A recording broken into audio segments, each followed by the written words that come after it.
एक महत्त्वाची अपडेट आहे। नेस्कोतल्या कार्यक्रमात बेकायदेशीर प्रकार घडले। मुंबईचे पोलीस आयुक्त देवेन भारती यांनी या संदर्भातली माहिती दिली आहे। 15 ते 16 जणांचा एक गट बेकायदेशीर मार्गाने कार्यक्रमात शिरला। कार्यक्रमात ड्रग्सची विक्री आणि सेवन केलं गेलं। नेस्कोतल्या प्रकारामुळे सगळी मुंबई ड्रग्सच्या आहारी गेली असं म्हणणं अयोग्य असल्याचं देखील देवेन भारती यांनी सांगितलेलं आहे। सचिन गाड आपले प्रतिनिधी आपल्याला अधिक अपडेट देतील। सचिन, नेमकी काय माहिती दिली आहे देवेन भारती यांनी या सगळ्या कॉन्सर्ट संदर्भात?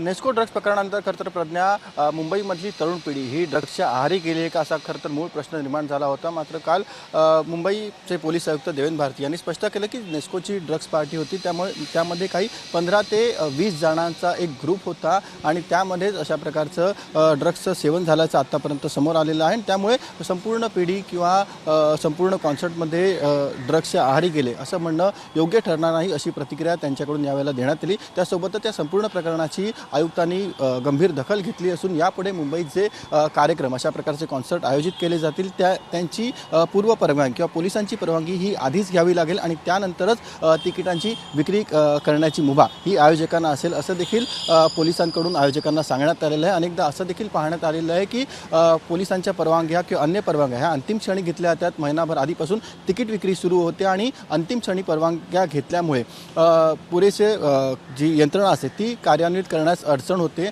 आणि अशा प्रकारच्या घटना पुढे टाळण्यासाठी आयुक्तांकडून अशा प्रकारचे आदेश देण्यात आलेले। त्यासोबतच जे मोठे कॉन्सर्ट मुंबईमध्ये यापुढे आयोजित होतील त्यामध्ये ड्रग्स जे अँटी ड्रग पोलीस असतील ते असतील, अँटी इव्ह टीजिंग स्क्वॉड असेल आणि ज्या चोरीच्या घटना अशा प्रकारच्या कॉन्सर्टमध्ये मोठ्या होतात त्या टाळण्यासाठी देखील विशेष पथकाची त्या ठिकाणी नियुक्ती केली जाण्याचे देखील आदेश देण्यात आलेले आहेत। प्रज्ञा, सचिन, धन्यवाद दिलेल्या माहितीसाठी।